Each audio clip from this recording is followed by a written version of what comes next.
We're on chapter 8. Let's get it. Book club, chapter 8. Moving through 8. Okay. Chapter 8. Ingredients of the success type personality and how to acquire them. Just as a doctor learns to diagnose disease from certain symptoms, failure and success can also be diagnosed. The reason is that a man does not simply find success or come to failure. He carries their seeds around in his personality and character. I have found one of the most effective means of helping people achieve an adequate or successful personality is to first of all give them a graphic picture of what this successful personality looks like. Remember, the creative guidance mechanism within you is a goals driving mechanism, and the first requisite of using it is to have a clear cut goal or target to shoot for. A great many people want to improve themselves and long for a better personality, but have no clear cut idea of the direction in which improvement lies or what constitutes a good personality. A good personality is one that enables you to deal effectively and appropriately with environment and reality, and to gain satisfaction from reaching goals that are important to you. Time and again, I have seen confused and unhappy people straighten themselves out when they were given a goal to shoot for and a straight course to follow. There was the advertising man in his early 40s, for example, who felt strangely insecure and dissatisfied with himself just after receiving an important promotion. New roles require new self images. It doesn't make sense, said the ad man. I've worked for this and dreamed about it. It's just what I've always wanted. I know I can do the work, and yet, for some reason, my confidence is shaken. I suddenly wake up as if from a dream and ask myself, what in the world is a small potato like me doing in a job like this? He had become super sensitive to his appearance and thought perhaps that his weak chin might be the cause of his discomfort. I don't look like a business executive, he said. He felt plastic surgery might be the answer to his problem. There was the stay at home mother whose children were running her crazy and whose husband irritated her so much that she teed off on him at least once a week for no cause. What is the matter with me? She asked. My children are really nice kids I should be proud of. My husband is a really nice guy, and I'm always ashamed of myself afterwards. She felt that a facelift might give her more confidence and cause her family to appreciate her more.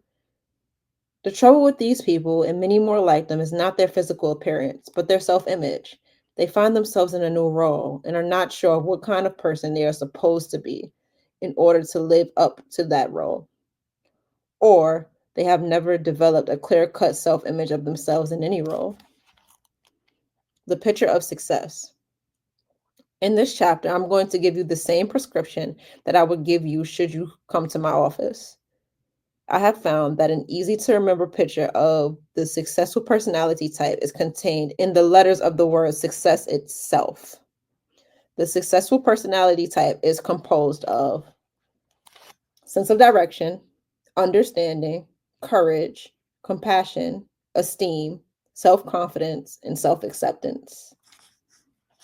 Sense of direction.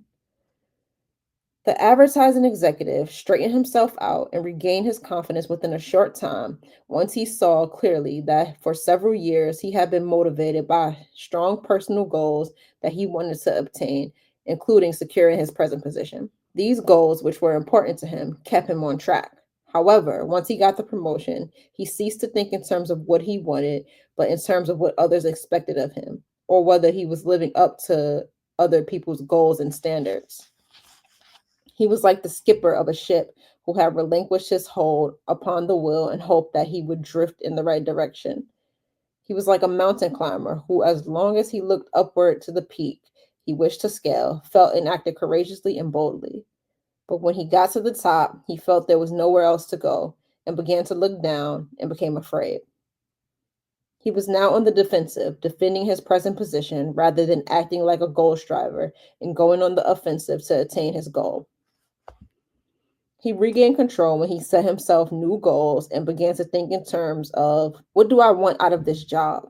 What do I want to achieve? Where do I want to go? Functionally, a man is somewhat like a bicycle, I told him. A bicycle maintains its poise and equilibrium only so long as it is going forward towards something. You have a good bicycle. Your trouble is that you are trying to maintain your balance sitting still with no place to go. It's no wonder you feel shaky. We are engineered as goal seeking mechanisms. We are built that way. When we have no personal goal that we are interested in, and that means something to us, we are apt to go around in circles, feel lost, and find life itself aimless and purposeless. We are built to conquer environments, solve problems, achieve goals, and we find no real satisfaction or happiness in life without obstacles to conquer and goals to achieve. People who say that life is not worthwhile really are saying that they themselves have no personal goals that are worthwhile. Prescription: get yourself a goal worth working for. Better still, get yourself a project. Decide what you want out of a situation. Always have something ahead of you to look forward to work for and hope for. Look forward, not backward. Develop what one of the automobile manufacturer calls the forward look. Develop a nostalgia for the future instead of the past. The forward look and a nostalgia for the future can keep you youthful. Even your body doesn't function well when you stop being a goal striver and have nothing to look forward to. This is the reason that very often when a man retires, he dies shortly after. When you are not goal striving, not looking forward, you're not really living. In addition to your purely personal goals, have at least one impersonal goal or cause which you can identify yourself with. Get interested in some project to help your fellow man, not out of a sense of duty, but because you want to. Throughout his work, Dr. Maltz used two terms that some people find more beneficial than the word goal. The word goal causes a negative reaction or feeling of tension in some people. But if they use the word project or cause, they understand what they need to do.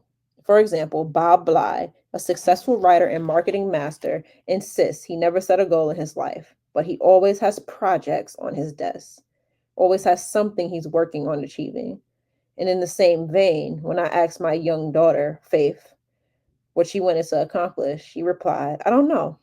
So I changed my question. What would you like to do? She instantly began telling me what she wanted to get good at, not just do.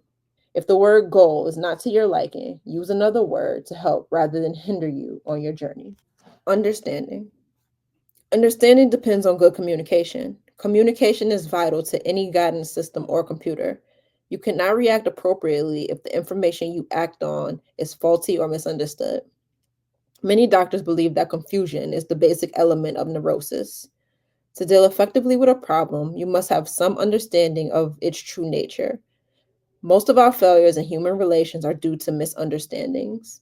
We expect other people to react and respond and come to the same conclusions as we do from a given set of facts or circumstances. We should remember what we said in an earlier chapter. No one reacts to things as they are, but to his own mental images. Most of the time, the other person's reaction or position is not taken in order to make us suffer, nor to be hard headed or malicious, but because he understands and interprets the situation differently from us. He is merely responding appropriately to what, to him, seems to be the truth about the situation. To give the other person credit for being sincere, if mistaken, rather than willful and malicious, can do much to smooth out human relations and bring about better understanding between people. Ask yourself, how does this appear to him? How does he interpret this situation? How does he feel about it? Try to understand why he might act the way he does. Fact versus opinion. Many times we create confusion when we add our own opinion to facts and come up with the wrong conclusion. Fact, the husband cracks his knuckles. Opinion, the wife concludes, he does that because he thinks it will annoy me. Fact, the husband sucks his teeth after eating. Opinion, the wife concludes, if he had any regard for me, he would improve his manners. Fact, two friends are whispering when you walk up. Suddenly they stop talking and look somewhat embarrassed. Opinion, you think they must have been gossiping about me. The wife mentioned earlier was able to understand that her husband's annoying mannerisms were not deliberate and willful acts on his part for the purpose of annoying her. When she stopped reacting just as if she had been personally insulted, She was able to pause, analyze the situation, and select an appropriate response. Be willing to see the truth. Oftentimes, we color incoming sensory data by our own fears, anxieties, or desires. But to deal effectively with the environment, we must be willing to acknowledge the truth about it. Only when we understand what it is we can respond appropriately. We must be able to see the truth and to accept the truth, good or bad. Bertrand Russell said one reason Hitler lost World War II was that he did not fully understand the situation. Bearers of bad news were punished. Soon, no one dared tell him the truth. Not knowing the truth, he could not act appropriately. Many of us are individually guilty of the same error. We do not like to admit to ourselves our errors, mistakes, shortcomings, or ever admit we have been in the wrong. We do not like to acknowledge that a situation is more than we would like it to be. So we kid ourselves.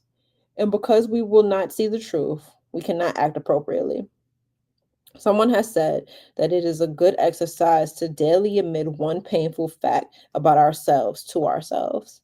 The success type personality not only does not cheat and lie to other people, he learns to be honest with himself. What we call sincerity is itself based on self understanding and self honesty. For no man can be sincere who lies to himself by rationalizing or telling himself rational lies. I see what they did there. Rationalize. Okay. Prescription. Look for and seek out true information concerning yourself, your problems, other people, or the situation, whether it is good news or bad news. Adopt the motto: it doesn't matter who's right, but what's right. An automatic guidance system corrects its course from negative feedback data. It acknowledges errors in order to correct them and stay on course. So must you. Admit your mistakes and errors, but do not cry over them. Correct them and go forward. In dealing with other people, try to see the situation from their point of view as well as your own. Courage. Having a goal and understanding the situation are not enough. You must have the courage to act. For only by actions can goals, desires, and beliefs be translated into realities. Admiral William F. Halsey's personal motto was a quotation from Nelson: no captain can do very wrong if he places his ship alongside that of an enemy. The best defense is a strong offense, is a military principle, said Halsey, but its application is wider than war. All problems, personal, national, or combat, become smaller if you don't dodge them but confront them. Touch a thistle timidly, and it pricks you. Grasp it boldly, and its spines crumble. Someone has said that faith is not believing something in spite of the evidence. It is the courage to do something regardless of the consequences. Why not bet on yourself? Nothing in this world is ever absolutely certain or guaranteed. Often, the difference between a successful man and a failure is not one's abilities or ideas, but the courage that one has to bet on his ideas or take a calculated risk and to act. We often think of courage in terms of heroic deeds on a battlefield, in a shipwreck, or similar crisis. But everyday living requires courage too, if it is to be effective. Standing still, failure to act, causes people who are faced with a problem to become nervous, feel stymied, trapped, and can bring on a host of physical symptoms. I tell such people, study the situation thoroughly, go over in your imagination the various courses of action possible to you and the consequences which can and may follow from each course. Pick out the course which gives the most promise and go ahead. If we wait until we are absolutely certain and sure before we act, we will never do anything. Anytime you act, you can be wrong. Any decision you make can turn out to be the wrong one, but we must not let this deter us from going after the goal we want. We must daily have the courage to risk making mistakes, risk failure, risk being humiliated. A step in the wrong direction is better than staying on the spot all your life. Once you're moving forward, you can correct your course as you go. Your automatic guiding system cannot guide you when you're stalled, standing still. Faith and courage are natural instincts. Have you ever wondered why the urge or desire to gamble seems to be instinctive in human nature? My own theory is that this universal urge is an instinct, which, when used correctly, urges us to bet on ourselves, to take a chance on our own creative potentialities. When we have faith and act with courage, that is exactly what we're doing, gambling on and taking a chance on our own creative, God given talents. It is also my theory that people who frustrate this natural instinct by refusing to live creatively and act with courage are the people who develop gambling fever and become addicts of gambling tables. A man who will not take a chance on himself must bet on something. And the man who will not act with courage sometimes seeks the feeling of courage from a bottle. Faith and courage are natural human instincts, and we feel a need to express them in one way or another. Prescription: be willing to make a few mistakes, to suffer a little pain to get what you want. Don't sell yourself short. Most people, said General R.E. Chambers, chief of the Army Psychiatry and Neurology Consultant Division, don't know how brave they really are.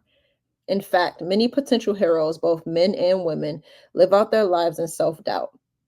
If they only knew they had these deep resources, it would help give them the self reliance to meet most problems, even a big crisis. You've got the resources, but you never know you've got them until you act and give them a chance to work for you. Another helpful suggestion is to practice acting boldly and with courage in regards to little things. Do not wait until you can be a big hero in some dire crisis. Daily living also requires courage, and by practicing courage in little things, we develop the power and talent to act courageously in more important matters. Compassion.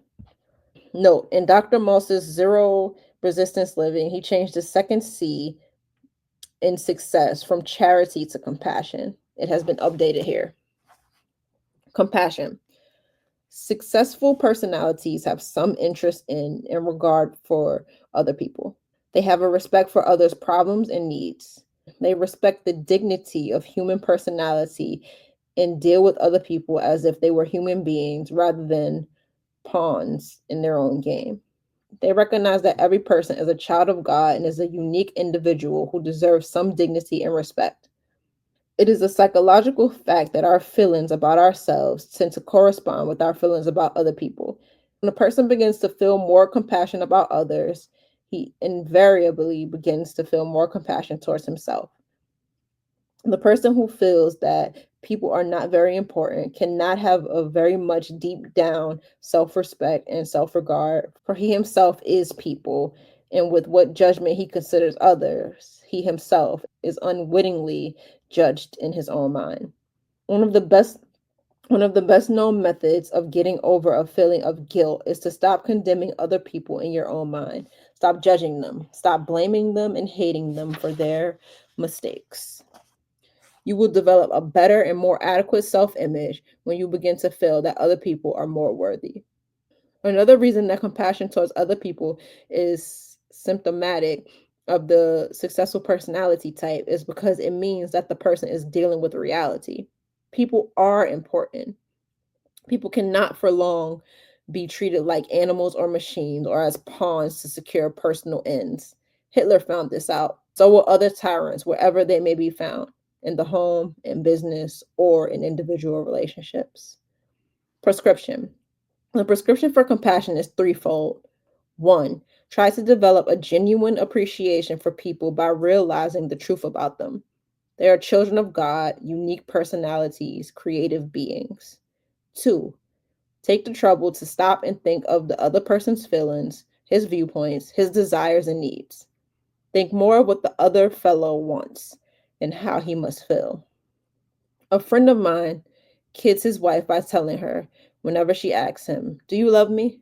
"Yes, whenever I stop and think about it." There is a lot of truth in this. We cannot feel anything about other people unless we stop and think about them. Three, act as if other people are important and treat them accordingly. In your treatment of other people, have regard for their feelings. We tend to feel about others in accordance with the way we treat them. We tend to feel about others in accordance with the way we treat them. Esteem. Several years ago, I wrote a contribution to the Words to Live By feature of This Week magazine on the words of Carlyle. Alas, the fearful unbelief is unbelief in yourself.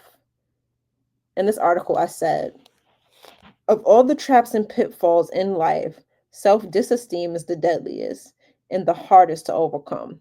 For it is a pit designed and dug by our own hands, summed up in the phrase, "It's no use, I can't do it."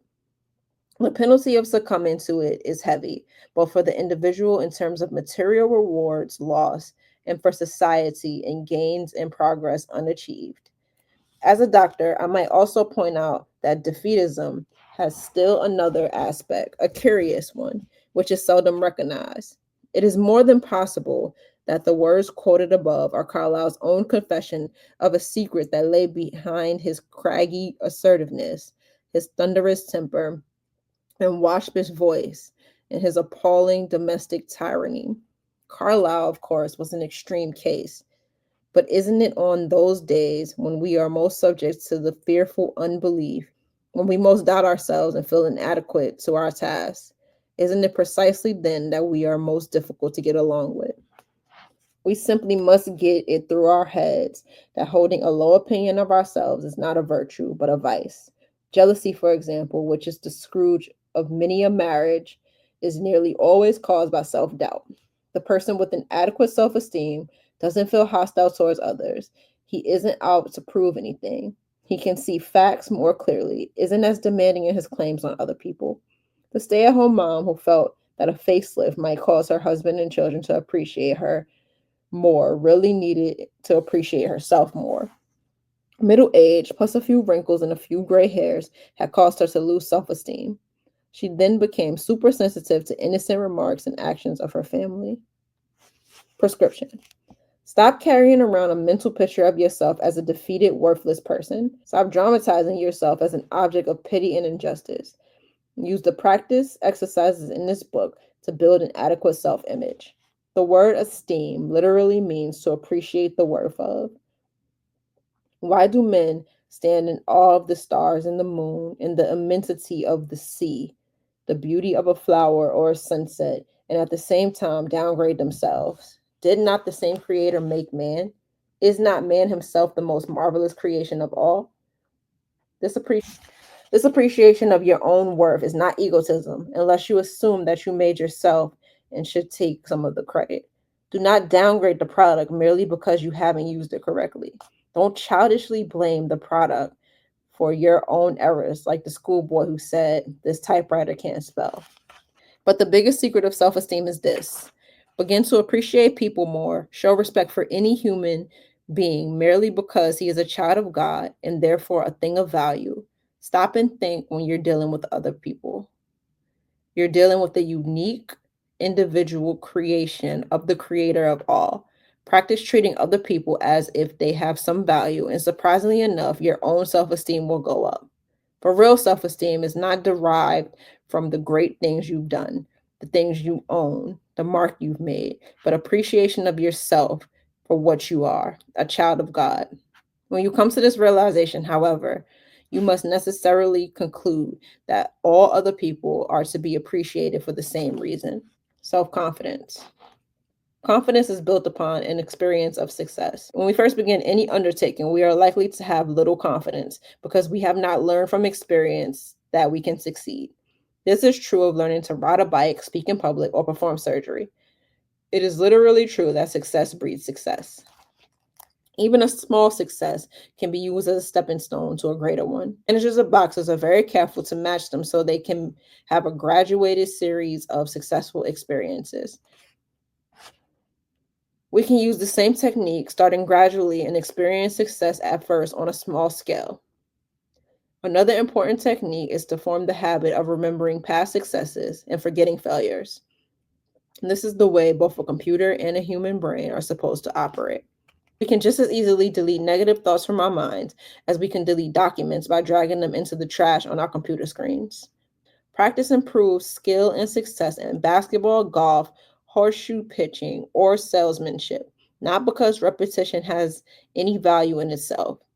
If it did, we would learn our errors instead of our hits. A person learning to pitch horseshoes, for example, will miss the stake many more times than he will hit it. If mere repetition were the answer to improve skill, his practice should make him more expert at missing, since that is what he has practiced most.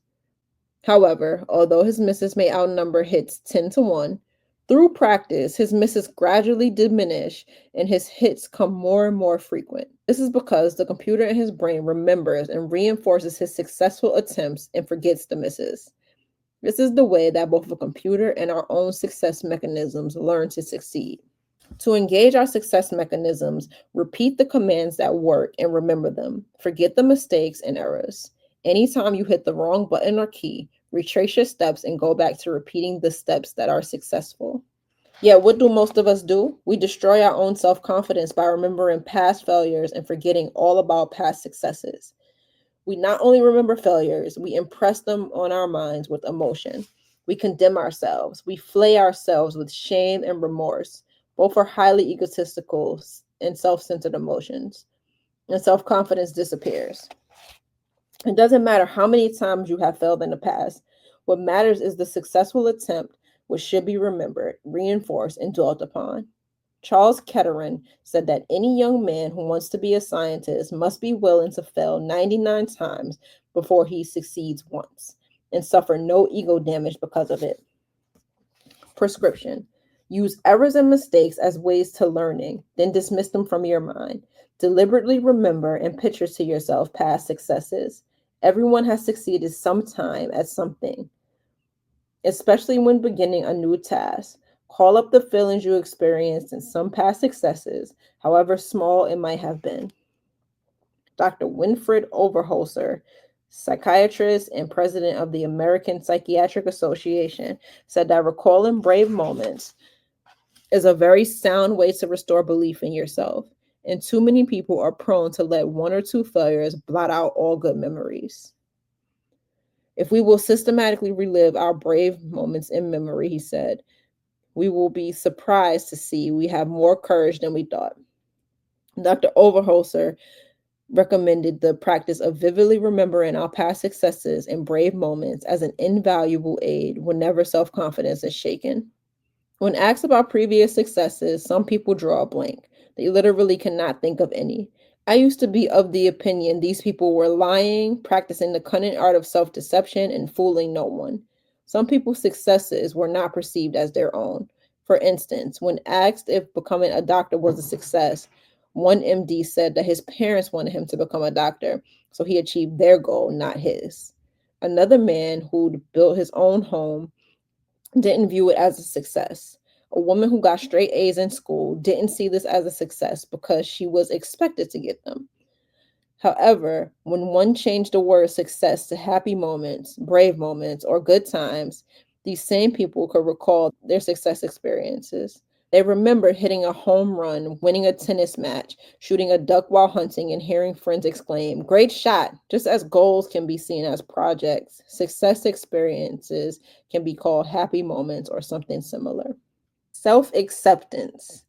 No real success or genuine happiness is possible until a person gains some degree of self acceptance. The most miserable and tortured people in the world are those who are continually straining and striving to convince themselves and others that they are something other than what they basically are. There is no relief and satisfaction like that which comes when one finally gives up the shame and pretenses and is willing to be himself. Success, which comes from self expression, often eludes those who strive and strain to be somebody, and often comes almost on its own accord when a person becomes willing to relax and be himself. Changing your self image. Changing your self image does not mean changing yourself or improving yourself, but changing your own mental picture, your own estimation, conception, and realization of that self. The amazing results which follow from developing an adequate, realistic self image come about not as a result of self transformation, but from self realization and self revelation. Yourself right now is what it always has been and all that it can ever be. You do not create it. You cannot change it. You can, however, realize it and make the most of what already is by gaining a true mental picture of your actual self. There is no straining to be somebody. You are what you are now. You are somebody, not because you made $1 million or dropped the biggest car on your block or won that bread, but because God created you in his own image. Most of us are better, wiser, stronger, more competent than we realize. Creating a better self image does not create new abilities, talents, powers. It releases and utilizes them. We can change our personality, but not our basic self. Personality is a tool, an outlet, a focal point of the self that we use in dealing with the world. It is the sum total of our habits, attitudes, learned skills, which we use as a method of expressing ourselves. You are not your mistakes. Self acceptance means accepting and coming to terms with ourselves now, just as we are, with all our faults, weaknesses, shortcomings, errors, as well as our assets and strengths. Self acceptance is easier, however, if we realize that these negatives belong to us. They are not us. Many people shy away from healthy self acceptance because they insist on identifying themselves with their mistakes. You may have made a mistake, but that does not mean that you are a mistake. You may not be expressing yourself properly and fully, but that does not mean you yourself are no good. We must recognize our mistakes and shortcomings before we can correct them. The first step towards acquiring knowledge is the recognition of those areas where you are ignorant. The first step towards becoming stronger is the recognition that you are weak. And all religions teach that the first step towards salvation is the self confession that you are a sinner. In the journey towards the goal of ideal self expression, we must use negative feedback data to correct course, as in any other goal striving situation. This requires admitting to ourselves and accepting the fact that our personality, our expressed self, or what some psychologists call our actual self, is always imperfect and short of the mark. No one ever succeeds during a lifetime in fully expressing or bringing into actuality all the potentialities of the real self. In our actual expressed self, we never exhaust all the possibilities and powers of the real self. We can always learn more, perform better, behave better. The actual self is necessarily imperfect. Throughout life, it is always moving towards an ideal goal, but never arriving. The actual self is not a static, but a dynamic thing. It is never completed and final, but always in a state of growth. It is important that we learn to accept this actual self with all its imperfections because it is the only vehicle we have. The neurotic rejects his actual self and hates it because it is imperfect. In its place, he tries to create a fictitious ideal self that is already perfect, has already arrived. Trying to maintain the sham in fiction is not only a terrific mental strain, but he continually invites disappointment and frustration when he tries to operate in a real world with a fictitious self. A stagecoach may not be the most desirable transportation in the world, but a real stagecoach will still take you coast to coast, more satisfactory than will a fictitious jet airliner. Prescription: accept yourself as you are and start from there. Learn to emotionally tolerate imperfection in yourself. It is necessary to intellectually recognize our shortcomings, but disastrous to hate ourselves because of them. Differentiate between yourself and your behavior. You are neither ruined nor worthless because you made a mistake or got off course, any more than a typewriter is worthless that makes an error or a violin that sounds a sour note. Do not hate yourself because you're not perfect. You have a lot of company. No one else is either. And those who try to pretend that they are kidding themselves. You are somebody now. Many people hate and reject themselves because they feel and experience perfectly natural biological desires. Others reject themselves because they do not conform to the current fashion or standard for physical proportions. In the 1920s, many women felt ashamed of themselves because they had breasts. The boyish figure was in vogue and bosoms were taboo. Today, many young girls develop anxieties because they do not have 40-inch busts. In the 1920s, women used to come to me and, in effect, say, make me somebody by reducing the size of my breasts. Today, the plea is, make me somebody by increasing the size of my breasts. This seeking for identity, this desire for selfhood, this urge to be somebody is universal, but we make a mistake when we seek it in conformity, in the approval of other people, or in material things. It is a gift of God. You are, period. Many people say in effect to themselves, because I am skinny, fat, short, too tall, etc., I have nothing. Say to yourself instead, I may not be perfect. I may have faults and weaknesses. I might have gotten off the track. I may have a long way to go, but I am something and I will make the most of that something. It is the young man of little faith who says, I am nothing, said Edward W. Bach, who was the editor of Ladies' Home Journal for many years. It is the young man of true conception who says, I am everything, and then goes to prove it. That does not spell conceit or egotism, and if people think it does, let them think so. It is enough for us to know that it means faith, trust, confidence, the human expression of the God within us. He says, do my work. Go and do it. No matter what it is, do it. But do it with zest, a keenness, a gusto that surmounts obstacles and brushes aside discouragement. He says, do my work. Go and do it. No matter what it is, do it. But do it with a zest, a keenness, a gusto that surmounts obstacles and brushes aside discouragement. Accept yourself, be yourself. You cannot realize the potentialities and possibilities inherent in that unique and special something that is you if you keep turning your back on it, feeling ashamed of it, hating it, or refusing to recognize it. And that was chapter 8.